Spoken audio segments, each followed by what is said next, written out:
আসসালামু আলাইকুম। আশা করছি সকলে ভালো আছেন। আজকের নতুন ভিডিওতে আপনাদের সকলকে জানাই স্বাগতম। Meet this man, he is mister Anis.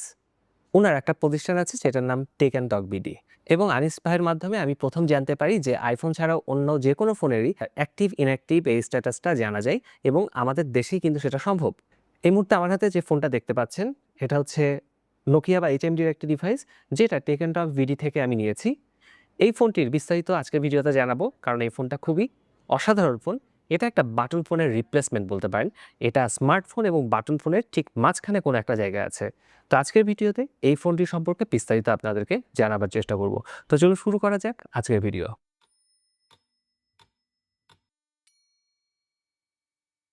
প্রথমে জানিয়ে রাখি ইনসাইড দ্য বক্স আপনি পেয়ে যাচ্ছেন এইচএমডি টাচ 4G ফোনটি। এরপরে পাচ্ছেন একটা সিম ইজেকশন পিন। এরপরে পাবেন একটা চার্জিং অ্যাডাপ্টার আর সেই সাথে একটা টাইপ সি কেবল। আর বক্স কন্টেন্টের মধ্যে আমার সবথেকে ভালো লেগেছে যে জিনিসটা সেটা হচ্ছে এতে একটা জেলি কেস থাকছে। এই যে ফোনটি দেখতে পাচ্ছেন এটার মডেল হচ্ছে এইচএমডি টাচ 4G। ধরেন আপনি একটা বাটন ফোন চালান যেটা দেখতে কিছুটা ব্যাকডেটেড, আর যেহেতু বাটন ফোন সেহেতু ইন্টারনেট সহ বিভিন্ন অ্যাপসেও কিন্তু আপনার কোনো অ্যাক্সেস থাকছে না এই বাটন ফোনটিতে।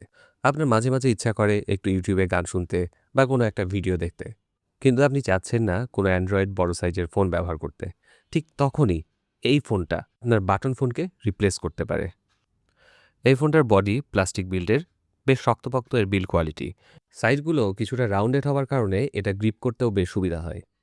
ফোনটার ওজনও কিন্তু বেশ কম, মাত্র 100 গ্রাম। আর দেখতেই পাচ্ছেন এতে কিন্তু 3.5 মিলিমিটার হেডফোন জ্যাক থাকছে, টাইপ সি পোর্ট থাকছে যেটার কারণে চার্জিংও কিন্তু অনেক সহজ হবে আপনার বাটন ফোনটি থেকে। রেয়ার পার্টে একটি ব্যাক ক্যামেরা থাকছে এবং ফ্রন্টেও ক্যামেরা থাকছে। আর আমার সবথেকে ভালো লেগেছে যেটা, এটাতে একটা ডেডিকেটেড কি থাকছে যেটা আপনি প্রয়োজন মতো কাস্টমাইজ করে নিতে পারবেন। মানে আপনি চাইলেই এই বাটনটাকে একটা শর্টকাট কি হিসেবে ব্যবহার করতে পারেন, যেমন আমি অ্যালার্ম কি হিসেবে ব্যবহার করেছি। এই হাইব্রিড ফোনটিতে দুটি ন্যানো সিমের সাথে একটি 32 জিবি পর্যন্ত মেমোরি কার্ড আপনি ইউজ করতে পারবেন। অনেকে এই ফোনটিকে ভাবছেন এটা একটা স্মার্টফোন। না, এটা কোনো স্মার্টফোন না, এটা কোনো অ্যান্ড্রয়েড ফোনও না।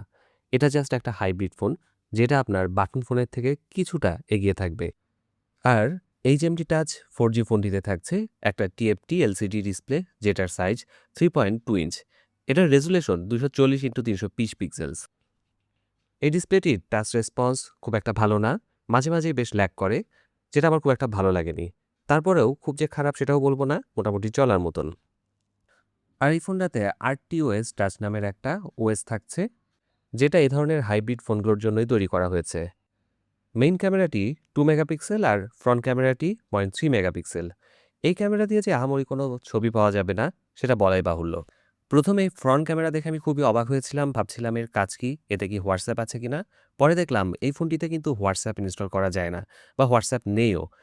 এই ফোনটিতে অনেক রকম ফিচার আছে, এই সবগুলোর পরিবর্তে যদি হোয়াটসঅ্যাপ থাকতো বা হোয়াটসঅ্যাপ ইনস্টল করা যেত তাহলে এই ফোনটার ভ্যালু কিন্তু অনেক বেশি বেড়ে যেত। ফ্রন্ট ক্যামেরাটি মূলত দেয়া হয়েছে ইন্ডিয়ান একটি অ্যাপস যেটার নাম এক্সপ্রেস চ্যাট, সেটার জন্য। এই অ্যাপসটা সম্পর্কে কিছুক্ষণ জানার চেষ্টা করলাম, কিন্তু এই অ্যাপসটা কিন্তু আমরা আমাদের দেশে ব্যবহার করতে পারবো না, কারণ অ্যাপসের যে সাইন আপ করার অপশন সেখানে আমাদের দেশের কোডটাই নেই। এইচএমডি টাচ 4G ফোনটিতে একটা অপশন আছে যেটার নাম ক্লাউড ফোন। এটার ভিতরে YouTube, TikTok, Facebook, Google map, Gemini, X, BBC, Amazon, cricket score, ইএসপিএনের মতো অ্যাপ দেখতে পাবেন। এগুলো হলো ক্লাউড বেসড অ্যাপ।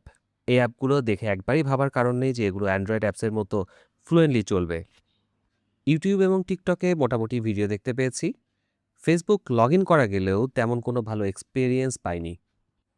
যেহেতু এই ফোনটিতে ওয়াইফাই সাপোর্ট করে সেহেতু এই ফোন দিয়ে আপনি অনেকক্ষণ ইউটিউবে গান শুনতে পারবেন বা টিকটকে ভিডিও দেখতে পারবেন। এইটুকুই আপনার বাটন ফোন থেকে এই ফোনটিকে হয়তো আলাদা করতে পারে। আর একটা খুবই গুরুত্বপূর্ণ ফিচার আছে যেটা আমার কাছে খুবই কাজের মনে হয়েছে, সেটা হচ্ছে হটস্পট। আপনি কিন্তু এই ফোনটিকে হটস্পট হিসেবে ব্যবহার করতে পারবেন। আর এই ফোনটির 1950 মিলি অ্যাম্পিয়ারের ব্যাটারি যদি একবার ফুল চার্জ করতে পারেন তাহলে প্রায় 2 দিন আপনি অনায়াসে চালাতে পারবেন। তাহলে এখন যদি একটু সামারি করে বলি যে নোকিয়া বা এইচএমডি টাচ 4G এই ডিভাইসটার ইউজার এক্সপেরিয়েন্স আসলে কেমন। আমার কাছে মনে হয়েছে আপনি যদি একটা বাটন ফোনের রিপ্লেসমেন্ট হিসেবে এই ফোনটাকে চিন্তা করেন, এটা আপনাকে অবশ্যই অনেক বেটার একটা অপশন দিবে। আর এটার কল কোয়ালিটি খুবই ভালো, নেটওয়ার্ক নিয়েও কোনো ইস্যু নেই। যেহেতু একটা বাটন ফোনকে আমরা মেইনলি চিন্তা করি কথা বলার পারপাসে, সেক্ষেত্রে এই ফোনটা কিন্তু অবশ্যই আপনার বাটন ফোনের থেকে অনেক এগিয়ে থাকবে। আর সেই সাথে ভিডিও ওয়াচিং মানে YouTube এ ভিডিও ওয়াচিং, টুকটাক ব্রাউজিং করা, TikTok এ ভিডিও দেখা সবকিছু মিলিয়ে বিভিন্ন সোশ্যাল মিডিয়া প্ল্যাটফর্মে যে এই ফোনটার অ্যাক্সেস আছে, সেটা কিন্তু আপনার ইউজার এক্সপেরিয়েন্সকে অনেকটা এগিয়ে দেবে। বাটন ফোনের ক্ষেত্রে আমি পার্সোনালি যে জিনিসটা খুবই বেশি চিন্তা করি সেটা হচ্ছে ব্যাটারি ব্যাকআপ। যেহেতু এটা বাটন ফোনের একটা আপগ্রেড হিসেবে আমি ভাবছি, সেক্ষেত্রে এটার ব্যাটারি ব্যাকআপ নিয়েও কথা বলা দরকার। বাটন ফোনের একটা খুবই গুরুত্বপূর্ণ ফিচার আমার কাছে মনে হয় সবসময়ই যে এর ব্যাটারি ব্যাকআপ। যেহেতু এই ফোনটাকে আমি বাটন ফোনের একটা আপগ্রেড হিসেবে ধরছি, এটার ব্যাটারি ব্যাকআপ নিয়ে আমি আসলে একটু চিন্তিত ছিলাম। পরে দেখলাম এটার ব্যাটারি ব্যাকআপ জাস্ট অসাধারণ। প্রায় ৩ দিনের কাছাকাছি ব্যাটারি ব্যাকআপ থাকে। যদিও ব্যাটারি ব্যাকআপ জিনিসটা কিন্তু অনেকাংশে ডিপেন্ড করে ইউজেজের উপরে। ইউজেজ প্যাটার্ন ভিন্ন হলে ব্যাটারি ব্যাকআপ কিন্তু সেক্ষেত্রে একটু পরিবর্তন হতে পারে। ইউজেজ ভিন্ন হলে ব্যাটারি ব্যাকআপ কিন্তু ভিন্ন হয়ে যায়। কিছু মিলিয়ে আমার কাছে যেটা মনে হয়েছে, একটা বাটন ফোনের 1 স্টেপ আপগ্রেড হিসেবে আপনি Nokia HMD Touch 4G ফোনটি কিনতে পারেন। কিন্তু সমস্যা এক জায়গায় আছে, সেটা হচ্ছে প্রাইস। আপনি কখনোই হয়তো একটা বাটন ফোন ৳১১,০০০ দিয়ে কিনবেন না। এই ফোনটা কিন্তু সেখানে কিছুটা পিছিয়ে থাকবে। হয়তো বাজারে নতুন এসেছে সেজন্য প্রাইসটা এতটা বেশি। আমি আশা করব এই প্রাইসটা খুব দ্রুত সহনীয় একটা পর্যায়ে আসবে যাতে সকলেই এই ফোনটাকে কিনতে পারেন। তো আজকের ভিডিও কেমন লাগলো সেটা জানানোর অনুরোধ রইলো। আবার নতুন কোনো ভিডিওতে দেখা হবে। ততদিন পর্যন্ত সকলে সুস্থ থাকুন, ভালো থাকুন। আল্লাহ হাফেজ।